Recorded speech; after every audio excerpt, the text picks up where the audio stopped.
গণেশ যে উল্টে গেছে এটা ইউনূস ভেতরে ভেতরে টের পেলেও তার আশেপাশের চামচাদের বুঝতে দিতে চান না। অথচ আপনারা ইতিমধ্যেই জানেন যে ইউনূসের প্রস্থানের চিত্রনাট্য চূড়ান্তভাবে লেখা হয়ে গেছে। সেটি 2024 সালের জুলাই আগস্টের যে তথাকথিত আন্দোলনটি হলো এবং সেই আন্দোলনে যে সংস্কার হওয়ার কথা ছিল সেই সংস্কার আসলে হয়নি, তার পরিবর্তিতে দেখা গেছে স্বৈরতন্ত্র এবং প্রতিশোধ পরায়ণতা। ডক্টর ইউনূস তার ক্রমশ দিন দিন তার স্বৈরাচারী অবয়বে আবির্ভূত হচ্ছেন দেশবাসীর সামনে। তিনি ইসলামী চরমপন্থী জঙ্গিদের জেল থেকে মুক্ত করে দিয়েছেন তার রাজনৈতিক প্রতিপক্ষকে শায়েস্ত করার জন্য।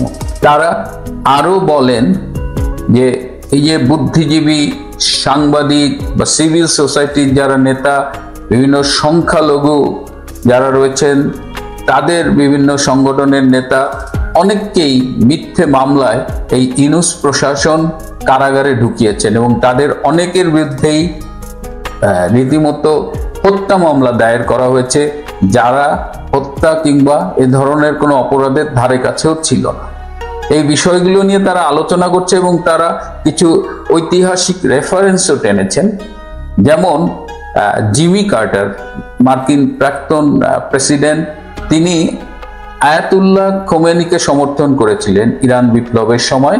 তিনি মনে করেছিলেন যে আয়াতুল্লাহ খোমেনি একটি গণতান্ত্রিক সরকার ব্যবস্থা গড়ে তুলবে, কিন্তু পরবর্তীতে আজকে দেখা গেছে যে ইরানের শাসন ব্যবস্থা কি, এবং আজকে আমেরিকা ইরানকে রীতিমতো আক্রমণ করছে। তো এরকম আমেরিকা অধিকাংশ প্রেসিডেন্টই এই বিশ্ব রাজনীতিতে কোনো না কোনো ভুল করেছেন। জর্জ বুশ ইরাক আক্রমণ করেছেন, পরবর্তীতে দেখা গেল যে অভিযোগে ইরাক আক্রমণ করা হয়েছে সেটি সত্য ছিল না। ঠিক তেমনি বাইডেন প্রশাসন যে কারণে ডক্টর ইউনূসকে সমর্থন করেছে সেই কারণটি আজকে মার্কিন ট্রাম্প প্রশাসনকে বিবেচনা করে দেখতে হবে। ট্রাম্প প্রশাসন এই যে বাইডেনের অনুসৃত নীতি জাস্ট ফলো করে যাচ্ছে, টু বি কন্টিনিউড, এটি নিয়ে এই রিপাবলিকান থিঙ্ক ট্যাঙ্কের অনেকেই প্রশ্ন তুলছে এবং এর ফলে দক্ষিণ এশিয়ায় যে সমীকরণ হয়েছে যে আমেরিকা পাকিস্তানকে সাথে নিয়ে ভারতকে দূরে ঠেলে দিচ্ছে, এই যে পাকিস্তানের সাথে সখ্যতা এবং ভারত বিরোধিতা, এটি কি মার্কিন বিশ্ব রাজনীতির জন্য ভালো হবে কিনা? এবং এই বুদ্ধিজীবী রাজনৈতিক বিশ্লেষকরা মনে করেন যে এটি মার্কিন যুক্তরাষ্ট্রের জন্য খুব ভালো কিছু না, এবং তারা অনেকেই বলেছেন যে ডক্টর ইউনূস তার নোবেল পুরস্কার প্রাপ্তিকে তার ঢাল হিসেবে ব্যবহার করে তার সকল অপকর্মকে জায়েজ করতে চাচ্ছেন। এবং তারা এটাও বলেছেন যে ডক্টর ইউনূস যেভাবে ব্যাখ্যা করেন বা যখন তার বিরুদ্ধে কোনো অভিযোগ তোলা হয় তিনি যেভাবে উড়িয়ে দেন, তার উপরে আস্থা না রেখে আমেরিকার উচিত যে আসলে কি ঘটনা ঘটছে সেই ব্যাপারে সেই তথ্যগুলো, সেই উপাত্তগুলো বিশ্লেষণ করে তাদের বাংলাদেশ নীতি ফাইনাল করা।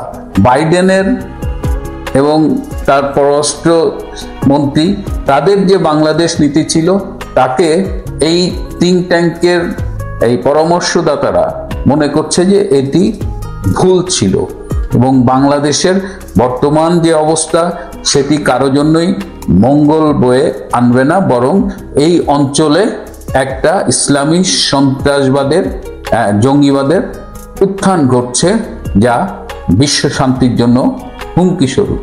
তারা এও বলেন যে বাংলাদেশে প্রয়োজন হলে শেখ হাসিনাকে ফিরিয়ে প্রধানমন্ত্রী হিসেবে ফিরিয়ে এনে তারপরে গণতান্ত্রিক ব্যবস্থার বিষয়ে আলাপ আলোচনার মাধ্যমে একটা সমাধানে পৌঁছানো। নির্বাচন প্রশ্নে তারা বলেছেন যে অবশ্যই একটি ফ্রি, ফেয়ার অ্যান্ড ইনক্লুসিভ নির্বাচন হতে হবে। ইনক্লুসিভ নির্বাচন না হলে কাউকে বাদ দিয়ে নিজেদের একটা লিখিত অধ্যাদেশের মাধ্যমে কোনো দলকে নিষিদ্ধ করে বা কার্যক্রম নিষিদ্ধ করে তারা যদি এই কাজগুলো করেন, নির্বাচন করেন বা যে খুশি মতো পছন্দের একটি সরকার গঠন করেন, সেটা গণতন্ত্র এবং মানবাধিকারের জন্য কোনো সুফল বয়ে আনবে না। তো বর্তমানে ট্রাম্প প্রশাসন যেটা হচ্ছে, বিশ্ব বাস্তবতায় ইউক্রেন যুদ্ধ বলেন এবং অনেকগুলো দেশের সংঘাত বা এই যে ইরান ইসরায়েলের যুদ্ধ, ইসরায়েল গাজার যুদ্ধ, এই সব মিলিয়ে ট্রাম্প প্রশাসন আসলে বাংলাদেশের দিকে তেমন নজরই দিতে পারেনি। বাংলাদেশে এখন পর্যন্ত একটা মার্কিন রাষ্ট্রদূত নেই। পল কাপুর, যে অ্যাসিস্ট্যান্ট সেক্রেটারি অফ স্টেট, তিনিও মনোনয়ন পেয়েছেন কিন্তু তিনিও দায়িত্ব গ্রহণ করেননি।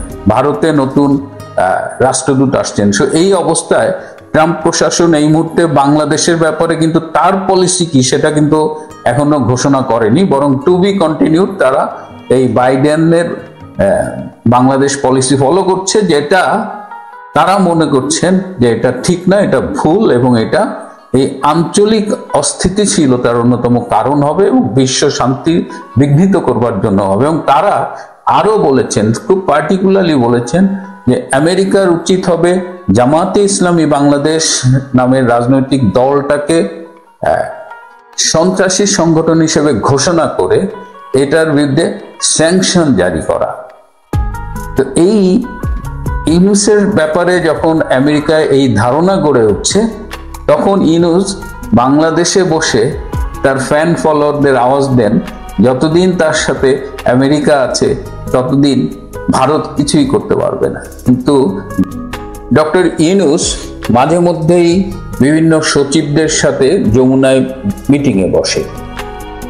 সেই মিটিংয়ে অংশগ্রহণ করেছেন এমন একজন সচিবের সূত্রে আমি জেনেছি যে তাকে যদি কখনো বলা হয় যে স্যার আপনি এই যে ইন্ডিয়াকে এত আক্রমণ করে কথা বলছেন, বা এই প্রসঙ্গটি যখনই আসে তিনি প্রতিবারই বলেন যে ভারত আমার কিছুই করতে পারবে না, কারণ আমেরিকা আমার সাথে আছে। আমেরিকা যতদিন আমাদের সাথে থাকবে ততদিন ভারতের কিছু করবার ক্ষমতা নেই। অর্থাৎ তিনি আমেরিকার ক্ষমতায় ক্ষমতাবান হয়ে ভারতকে যা ইচ্ছে তাই মানে রীতিমতো অবজ্ঞা করেন, উপেক্ষা করেন। এবং সেটা আমরা দেখতে পাই তার বিভিন্ন সময়ের কথোপকথনে। তিনি বলেন, তার আশেপাশের সাগরেদরা বলেন, এবং ভারতকে যখন তখন তারা শব্দের কামান দাগান। এখন প্রশ্ন হলো যে ট্রাম্প প্রশাসন ইউনুসের সাথে আসলেই কি আছে, কতখানি আছে এবং কতদিনই বা থাকবেন। এই যে সম্প্রতি জাতিসংঘের সাধারণ অধিবেশনে যোগদানের জন্য তিনি যে বিশাল বহর নিয়ে 700 কোটি টাকার মতো একটা বাজেট নিয়ে আমেরিকায় গেলেন, তিনি কি সেখানে ট্রাম্প প্রশাসনের কোনো সমর্থন বা আশীর্বাদ পেয়েছেন? ট্রাম্পের সাথে ডিনার পার্টিতে একটা ছবির নামে যেটি ছাপিয়েছেন সেটি পরে দেখা গেল যে এটি আসলে এডিট করা ছবি। হোয়াইট হাউস থেকেই এই ছবিটা যারা আগ্রহ দেখিয়েছে তাদের দেওয়া হয়েছে, কিন্তু এটা একসাথে ট্রাম্প দম্পতির সাথে ইউনুসের ছবি তোলা না। এমনি আরো অনেক বিষয় আমরা জেনেছি যে ট্রাম্প প্রশাসনের কেউ আনুষ্ঠানিকভাবে অফিসিয়ালি ডক্টর ইউনুসের সাথে দেখা করেনি। একমাত্র ভারতে মার্কিন রাষ্ট্রদূত হিসেবে যিনি মনোনয়ন পেয়েছেন মিস্টার সার্জিও গার, যিনি একজন প্রফেশনাল ডিপ্লোম্যাট না হলেও ডোনাল্ড ট্রাম্পের খুব ঘনিষ্ঠ এবং ডোনাল্ড ট্রাম্পের নির্বাচনী প্রচারণায় খুব গুরুত্বপূর্ণ ভূমিকা রেখেছিলেন, সেই সার্জিও গার, যিনি ভারতের মার্কিন রাষ্ট্রদূত এবং শুধু মার্কিন রাষ্ট্রদূত না, তিনি সাউথ এশিয়া এবং সেন্ট্রাল এশিয়ায় ট্রাম্পের বিশেষ দূত হিসেবেও কাজ করবেন। তিনি এই সাউথ এশিয়ার দেশের সরকার প্রধান বা প্রতিনিধি যারা গিয়েছিলেন সবার সাথেই দেখা করেছেন। সেই হিসেবে তিনি ডক্টর ইউনুসের সাথেও দেখা করেছেন, কিন্তু ডক্টর ইউনুসের পক্ষ থেকে ট্রাম্পের সাথে একটা সাইডলাইন বৈঠক করার ব্যাপারে অনুরোধ করা হয়েছিল, সেটি সার্জিও গার রাখেননি বা পারেননি বা করেননি। এর বাইরে ডক্টর ইউনুস কিন্তু আমেরিকার কোনো ট্রাম্প প্রশাসনের ঘনিষ্ঠ কারোর সাথে মিটিং করেননি, অ্যাটলিস্ট অফিসিয়ালি করতে পারেনি। আনঅফিসিয়ালি কিছু কথাবার্তা হয়েছে যা খুবই হতাশাব্যঞ্জক, যে কারণে তার প্রেস উইং বলেছে যে বিশ্ব নেতারা তার হোটেল রুমে গিয়ে তার সাথে দেখা করেছেন। পরবর্তীতে পোস্টমর্টেম করে যেসব বিশ্ব নেতার আমরা খবর পেলাম তাতে বোঝা গেল যে একটা ধান্দাবাজ ক্লাব আছে, সেই ক্লাবের কিছু সদস্যকে ম্যানেজ করে, এবং যাদের মধ্যে অধিকাংশই প্রাক্তন, তারা বিভিন্ন দায়িত্বে ছিলেন, বর্তমানে নেই, তারা এখন প্রাক্তন হয়ে বিশ্ব নেতা হয়ে গেছেন। মানে একটা আউট আর একটা আউটরে ডেকে নিয়ে এসে বা একজন আরেকজনের পিঠ চুলকায় দেওয়ার মতো বিষয় আর কি। তো এরকম কিছু আই ওয়াশের মাধ্যমে তারা আমাদের দেখাতে চেয়েছে যে ডক্টর ইউনূস একটা সফল সফর করে এসেছেন, কিন্তু এই সফরের সাফল্য এবং এই যে ট্রাম্প প্রশাসনের ডক্টর ইউনূসকে স্পষ্ট উপেক্ষা বা পাত্তা না দেওয়া, এটা কি বোঝা যায়? বা এটা হঠাৎ করেই কি হলো? বেশ কিছুদিন ধরে রিপাবলিকান পার্টি অর্থাৎ ডোনাল্ড ট্রাম্পের পার্টির যে থিঙ্ক ট্যাঙ্ক রয়েছেন, যারা বুদ্ধিজীবী রয়েছেন, যারা রিপাবলিকানের অনুসারী বিভিন্ন থিঙ্ক ট্যাঙ্ক ফোরাম বা ইনস্টিটিউটের বিভিন্ন দায়িত্ব রয়েছেন এবং যারা ট্রাম্পের অত্যন্ত ঘনিষ্ঠ পরামর্শদাতাও, তাদের মধ্যে এই ডক্টর ইউনূসকে নিয়ে এবং বাংলাদেশকে নিয়ে ট্রাম্পের কি নীতি হওয়া উচিত সেটি নিয়ে আলোচনা চলছে। এবং তাদের মধ্যে কেউ কেউ বলছেন যে এই যে বর্তমান যে ইন্টারিম গভর্নমেন্ট, তারা প্রচন্ড ভয়ে ভীত, আওয়ামী লীগের ভয়ে ভীত, আর যার কারণেই এই অক্টোবরের 21 তারিখের আগে অথবা নভেম্বরের মাঝামাঝি সময়ে শেখ হাসিনা, মাওলানা হানিফ, শাহজাহান খান, আনিসুল হক সহ আওয়ামী লীগের 8 জন সিনিয়র নেতার একটা ফরমায়েশি ফাঁসির রায় ঘোষণা করবেন। এবং এই ঘোষণাটা যে করবেন সেটার সিমটম আপনারা হয়তো কিছু কিছু দেখতে পাচ্ছেন। সেই সিমটমটা হচ্ছে যে আপনারা দেখেন সারা বাংলাদেশের বিভিন্ন জায়গায় কিন্তু আওয়ামী লীগকে সংগঠিত করতে পারে এই ধরনের নেতা, যারা আজকে 13-14 মাস ধরে দেশে আত্মগোপনে ছিলেন, সকলকে একে একে পাকড়াও করা হচ্ছে এবং সকলকেই বন্দী করা হচ্ছে। এখন এরা কেন এই নভেম্বর মাসের ভেতরেই রায়টা হবে, কেন নভেম্বর মাসের ভেতরে দিতে চাচ্ছে? আচ্ছা, আপনার গতকাল একটা জিনিস খেয়াল করেছেন যে ওনারা ওই যে ঐক্যমত কমিশনের মিটিং এ গণভোটের একটা আয়োজন করছে, আর এখানে এই গণভোটের মধ্যে আছে মূল খেলাটা।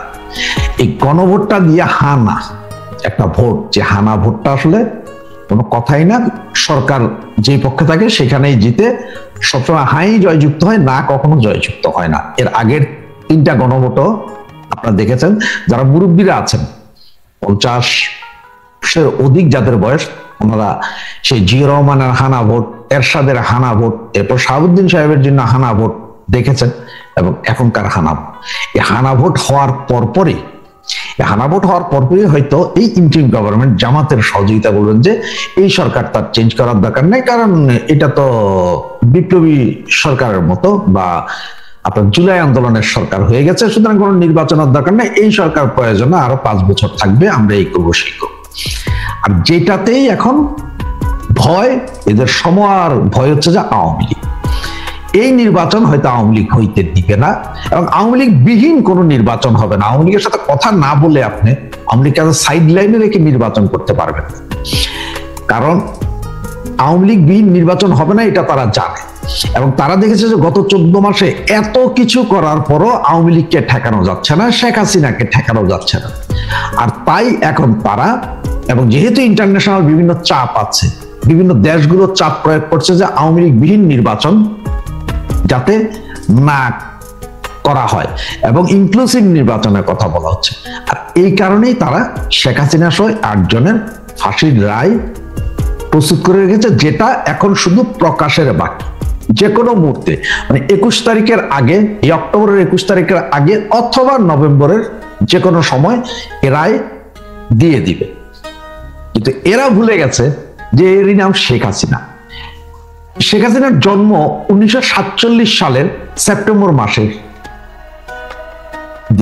24 তারিখের দিকে ওনার জন্ম। আর উনি জন্মের পরেই আপনার এই যে ইন্ডিয়া পাকিস্তান যে বর্ডার আছে সেখানে একদম শিশু অবস্থায় উনি দেখেছেন হিন্দু মুসলমান দাঙ্গা, তাহলে কি জানেন, এখন আফগানিস্তানের অনেক ছেলে পেলেকে আপনারা যখন জিজ্ঞেস করবেন যে তোমরা এত ফেরোসাস করো, তারা বলে কি জানেন, আমরা মায়ের পেট থেকে প্রেরিত বোমা হামলা দেখছি, এই বিমানে বোমা মারতেছে, এইদিকে গুলি মারতেছে, এগুলোই দেখে দেখে বড় হয়েছে। আমাদের সাহস তো ওইরকম, আমাদের সাহস এবং সাহসিকতা ওইরকম। সুতরাং শেখ হাসিনা জন্মের পরে দেখেছেন আপনাদের হিন্দু মুসলমান দাঙ্গা, এরপরে একটা বাচ্চা যখন 5-7 বছর বয়স হয়, যখন বুঝতে শিখে, সেই বয়সে শেখ হাসিনা দেখেছেন কিভাবে আমাদের জাতির জনক বঙ্গবন্ধু শেখ মুজিবুর রহমানকে বারবার জেলে নিয়ে যায়, জেল থেকে ছাড়া হয়, জেলে নেয়, জেল থেকে ছাড়া হয়। এবং উনি যখন গর্ভবতী ছিলেন সেই সময় লাগে 1971 সালের যুদ্ধ, যেই সময় মেয়েরা খুব নাজুক থাকে, সেই সময় উনি দেখেছেন যুদ্ধ, বাবা জেলে, বেঁচে আছেন কি মরে আছেন তাও জানে না। এরপরে 75-এর 15ই আগস্ট পুরো পরিবার হত্যা করা হলো, এগুলো সব উনি দেখেছেন। এছাড়া 21শে আগস্ট ওনাকে মারার জন্য এভাবে গ্রেনেড হামলা করা এবং এ পর্যন্ত 19 বার ওনাকে হত্যা চেষ্টা করা, সবগুলি উনি নিজ চোখে ফিল করেছেন, হৃদয় দিয়ে দেখেছেন। সুতরাং ওনার বিরুদ্ধে মিথ্যা মামলার, এই মিথ্যা হত্যা মামলার ফাঁসির আদেশ যদি দেওয়া হয় তাতে উনি ভীত নয়। এবং এই মিথ্যা ফরমায়েশি মামলার রায়ে বাংলাদেশ আওয়ামী লীগ এবং তার অঙ্গ সংগঠনের কোনো নেতাকর্মীও ভয়ে ভীত নয়। যার কারণে আমরা বলতে চাই যে ইউনূস সাহেব, আপনি যা ইচ্ছা করে যান, তবে আপনি পালিয়ে বাঁচতে পারবেন না। ইউনূসীয় বাহিনী পালিয়ে বাঁচতে পারবেন না।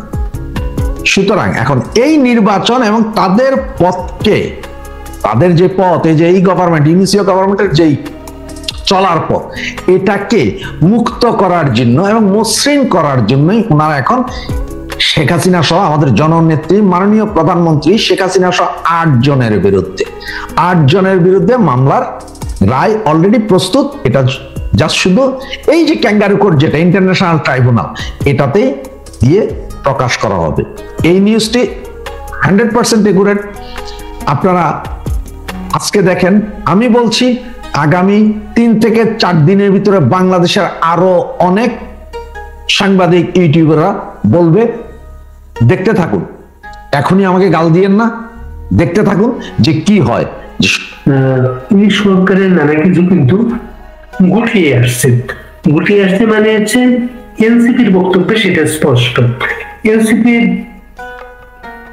প্রধান নেতা যাকে বলা হয় সামনে আমরা দেখি নাহিদ ইসলাম হঠাৎ করে উনি কিন্তু বেশ বলা শুরু করেছেন, উপদেষ্টাদের অনেকে এক্সিকিউটিভ করে আসলে পালিয়ে যেতে যাচ্ছে, এমন একটা আভাস দিয়েছেন সেটা। এবং নাহিদ ইসলাম হচ্ছে কে?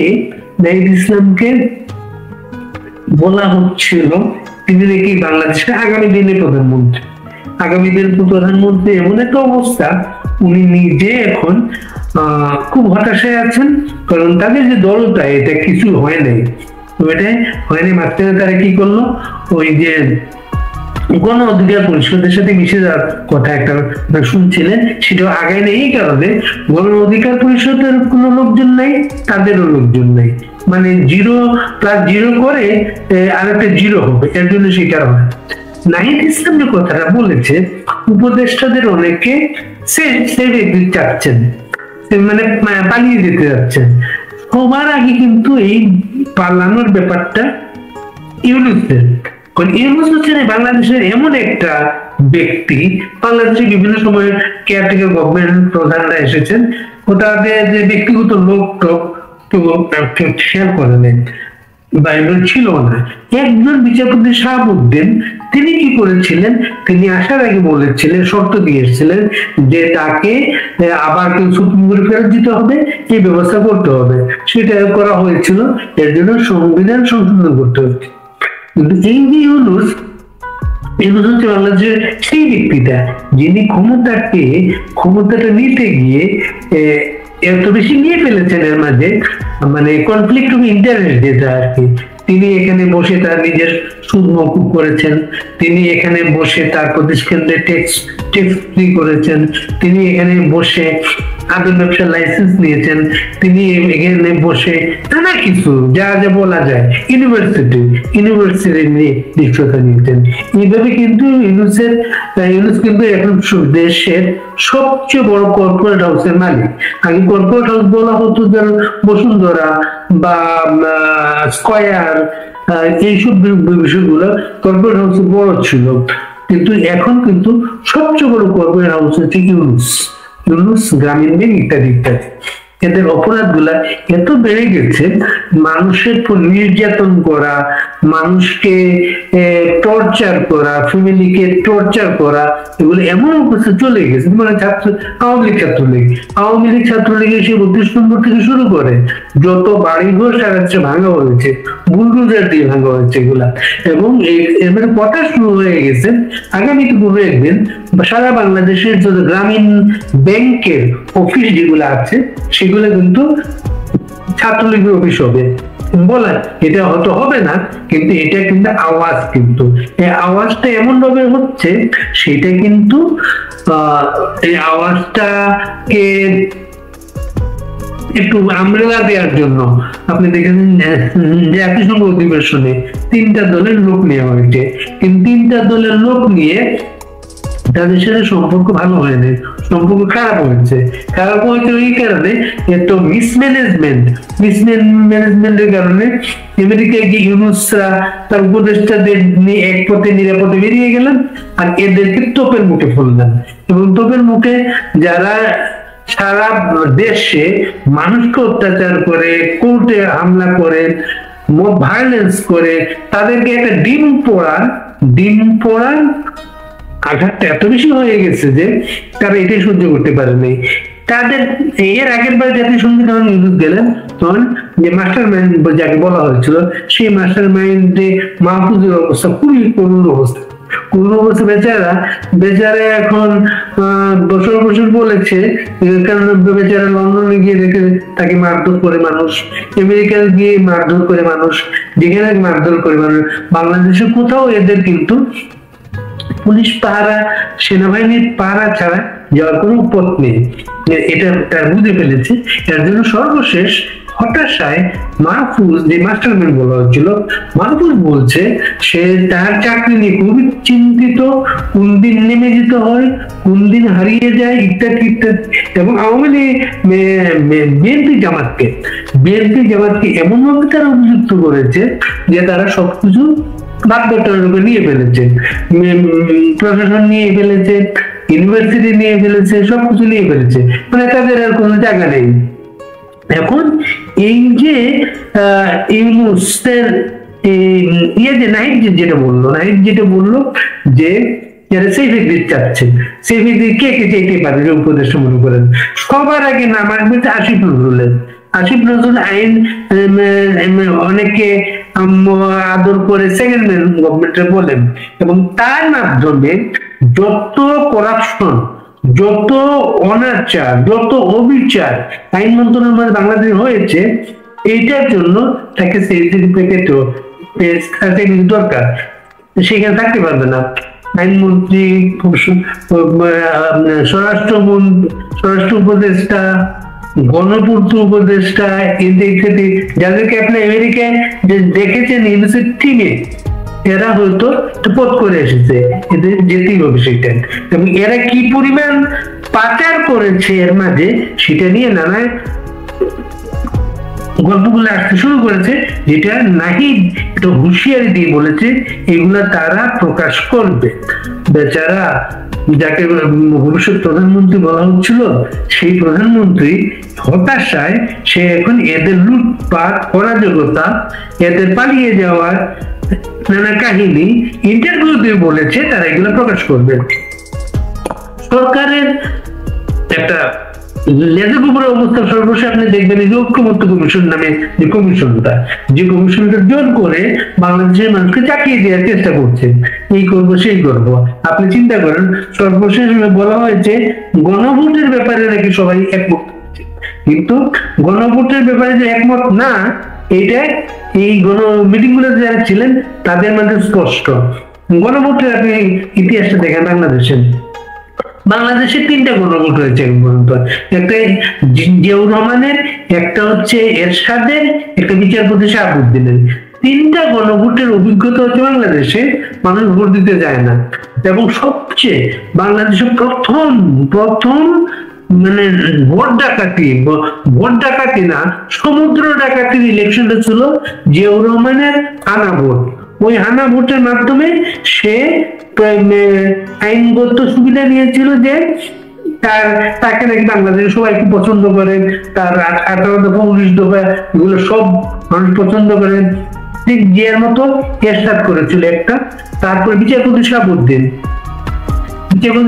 দিয়ে আমাদের এখানে সবচেয়ে সৎ মানুষ রাষ্ট্রপতি হিসেবে একটা বলা হয়। সেটা সেই সৎ মানুষটা এমন একটা অসৎ ইলেকশনের মাধ্যমে, অসৎ ইলেকশন মানে গণভোট, সেই ভোটে কেউ যায় নাই, কিন্তু ভোট দিতে যায় নাই, কিন্তু বাক্স ভর্তি করা হয়েছে, পাস করা হয়েছে, এগুলো চলে গিয়েছে। এরা আবার গণভোটের কথা বলছে, তাদের গণভোটে কি করবে তারা? গণভোটে তারা আমাদের মুক্তিযুদ্ধের সংবিধানটা চেঞ্জ করতে চায়, আমার মুক্তিযুদ্ধের নানা স্মৃতিকে ধ্বংস করতে চায়, সেটার জন্য তারা গণভোট বলছে। এখন যেহেতু গণভোটের লোক যাবে না বলতেছে, এখন বলছে যে এই গণভোটটা হবে জাতীয় ইলেকশনের দিন, মানে পার্লামেন্ট ইলেকশনের দিন, আলাদা একটা ব্যালট পেপার দেওয়া হবে, সেই ব্যালট পেপারের মাধ্যমে নাকি মানুষ সব মেনে নিয়ে যাবে। এখানে জালিয়াতি যেটা, আমি সিপিবির একাধিক নেতার সাথে কথা বলেছি, বাসুদের একাধিক নেতার সাথে কথা বলেছি, ওরা জালিয়াতি যেটা বলে, আমাদের সংবিধানের মূল 4টা স্তম্ভ আছে: গণতন্ত্র, সমাজতন্ত্র, জাতীয়তাবাদ, ধর্মনিরপেক্ষতা। এগুলো বাতিল সংবিধান।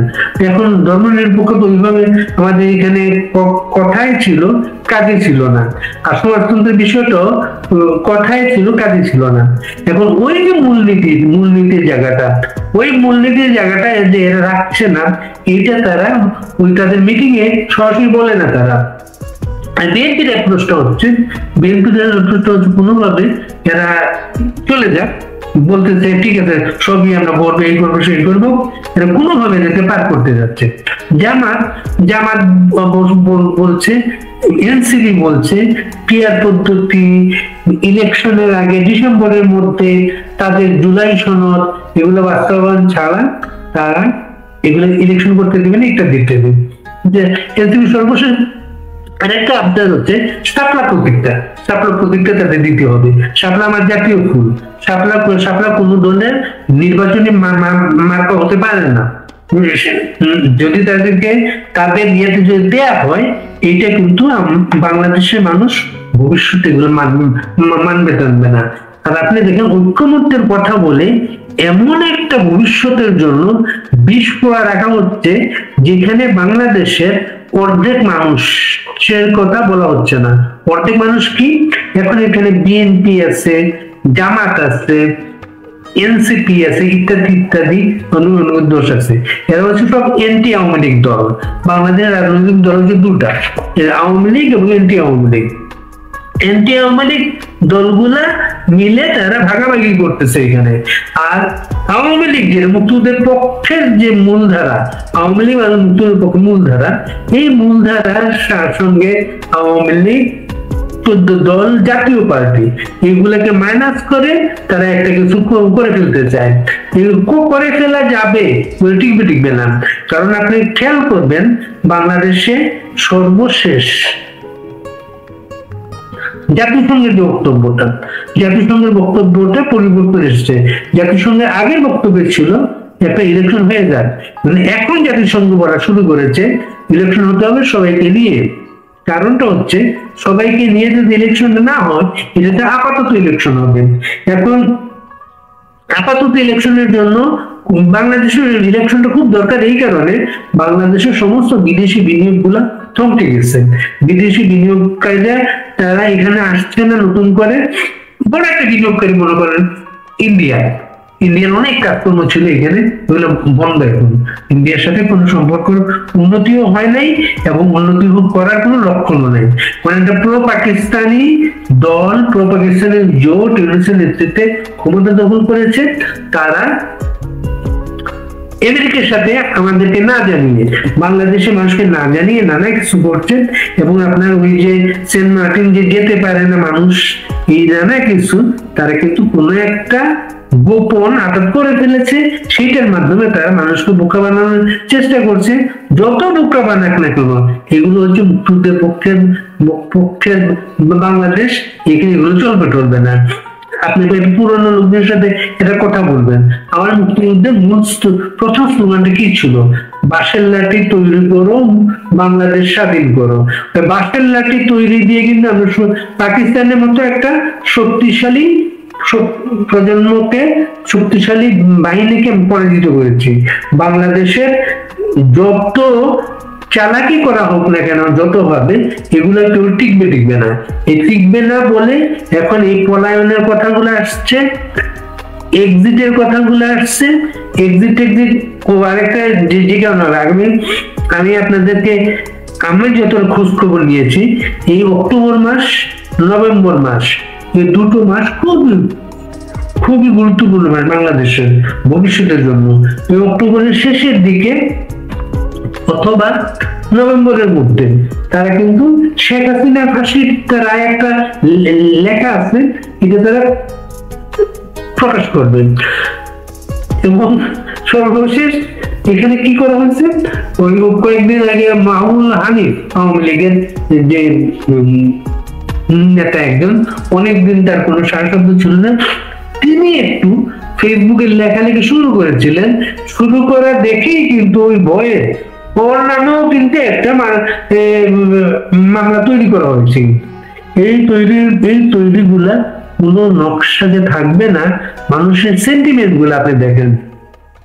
এটা মুক্তিযুদ্ধের বাংলাদেশ। মুক্তিযুদ্ধের দুইটা ঘটনা আপনি চিন্তা করেন সাম্প্রতিক কালে। নুরুল মজিদ হুমায়ুন একজন বীর মুক্তিযোদ্ধা, হাত কড়া অবস্থায় তার প্রাণ গেছে এই বাংলাদেশে।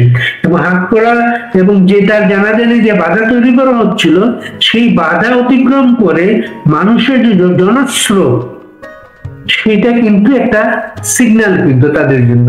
আরেকটা সিগন্যাল যেটা টের পাচ্ছে না, টের পাবে কয়েকদিনের মধ্যে, তোফায়েল আহমদ বাংলাদেশের একটা ইতিহাসের খুব গুরুত্বপূর্ণ চরিত্র। আপনি নুরুকে দেখতে যান, আপনি জামাতের শফিককে দেখতে যান, কিন্তু আপনার এই ঢাকা শহরে স্কয়ার হাসপাতালে ৬৯ গণঅভ্যুত্থানের নায়ক তোফায়েল আহমদ যে জীবন মৃত্যু সন্ধিক্ষণে আপনি এত অভদ্র, এত একটা পাকিস্তানপন্থী একটা অপশক্তি, আপনি কোনোদিন একটা যাওয়ার চিন্তা করেন নাই। কারণ আপনি যেতে পারেন না, তো আপনার তো এই লেনের লোক না, আপনার লাইনটাই আলাদা। এই লাইনগুলো আলাদা করতে গিয়ে আপনি কিন্তু ওই স্বাধীনতার পক্ষে শক্তিকে শক্তিশালী করছেন। আপনি আওয়ামী লীগের ছাত্রলীগকে নিষিদ্ধ করে রেখেছেন, আপনি আওয়ামী লীগের কার্যক্রমকে স্থগিত করে রেখেছেন, আপনি এই আওয়ামী লীগের ছাত্রলীগের মানুষগুলার মিছিল থামাতে পারবেন না। এগুলা প্রতিদিন মিছিল কত অ্যারেস্ট করছেন না, এর মাঝে আপনি 5 লক্ষের বেশি কিন্তু অ্যারেস্ট করেছেন, কিন্তু থামাতে পারেন নাই। ওই 5 লক্ষ পরিবার বুলেটের মতো গিয়ে আপনাকে তারা আক্রমণ করছে। সর্বশেষ পার্বত্য চট্টগ্রাম ইস্যুতে ভারতের সাথে আপনার সম্পর্ক আবার খারাপ হয়েছে। পার্বত্য চট্টগ্রামে যে ঘটনাগুলো ঘটে, এই ঘটনাগুলো হঠাৎ করে একদিনের ঘটনা না। এই ঘটনাগুলোর বীজ বপন করেছিল জিয়াউর রহমান। পার্বত্য চট্টগ্রামকে অশান্ত করার জন্য এই জিনিসগুলাকে এত বছরেও মানুষের সমাজে ভালো সম্পর্ক এগুলো করা উচিত ছিল, করা হয় নাই, করা যায় নাই। এবং সর্বশেষ এই পার্বত্য চট্টগ্রামে যখন একটা আবার ধর্ষণের ঘটনাগুলো ঘটলো, এর প্রতিবাদ হলো, সেটাকে চাপা দেওয়ার জন্য আপনি গিয়ে বললেন এখানে ভারত জড়িত, এখানে জড়িত। এইসব কথাবার্তার মাধ্যমে ভারতের সাথে আপনার সম্পর্কটা আবার আরো খারাপ করেছেন। ভারত যে জবাবটা দিয়েছে আপনার খুব একটা ভালো হয় নাই। আপনি আম পাঠিয়েছেন, ইলিশ পাঠিয়েছেন, লাভ হয় নাই। এই বিষয়গুলো কিন্তু আন্তর্জাতিকভাবে আপনাকে কোণঠাসা করছে, আপনারা টের পাচ্ছেন। এই কারণে এই জাতিসংঘে বিএনপি, জামাত, এনসিপি নিয়ে আপনি শান্তি পান নাই। এবং সর্বশেষ আর একটা খেলা খেললেন, ওই দুর্গাপূজার অসুরের আপনি হঠাৎ করে বললেন কোন একজন হিন্দু ধর্মাবলম্বী অভিযুক্ত করলো না যে তার অসুরকে দাড়ি লাগানো হয়েছে। দাড়ি যদি পূজা করে, আপনি ভারতীয় পূজা বলে খেয়াল করবেন, প্রতিটা পূজায় নানা থিম থাকে, নানা কিছু থাকে, নানা চেঞ্জ করে তার নানা কিছু চলে। থিমে যদি তারা এইগুলা যে আনে, তাহলে আপনি তার যদি অভিযুক্ত না থাকে, আপনি এখানে ঘাটাঘাটি করছেন, এগুলো কিন্তু আপনি একটা গোষ্ঠীকে অপদস্থ করছেন। এই অপদস্থ করার মাধ্যমে আপনার আসলে যখন সময়টা শেষ হয়ে যায়, সেই সময়গুলা এভাবে এলোমেলো আচরণ করতে হয়। এই আচরণ ঘরের ভেতর থেকে শুরু হয়েছে, এনসিপি নাহিদের বিদ্রোহের মাধ্যমে শুরু হয়েছে। এটা যাবে অনেক দূর, কারণ যাবে এই কারণে নাহিদরা নিজেরাই স্বস্তিতে নাই। নাহিদদের দুজন নেতা, এই আশিফ আর আসিফ আব্দুল্লাহ, আরে বাবা, সব টাকা পয়সা নিয়ে ফেলেছেন। সারা বাংলাদেশে যেখানে 15 কোটি 16 কোটি দিয়েছেন একটা জেলাতে, নাহিদের আসনে না, ওই আশিফের আসনে আর হাসনাতের আসনে আপনি এক দিনে 4-5 টাকা নিয়ে ফেলেছেন। এই যে লোকগুলা প্রকাশ পাচ্ছে। সর্বশেষ খবর বেরিয়েছে নাহিদ ক্যান্টনমেন্টে ঢুকতে পারে, ঢুকবে কিভাবে? ক্যান্টনমেন্ট নিয়ে যে কথাগুলো বলেছেন, আপনি তো আবার সেনাবাহিনীর প্রতিপক্ষ, আপনি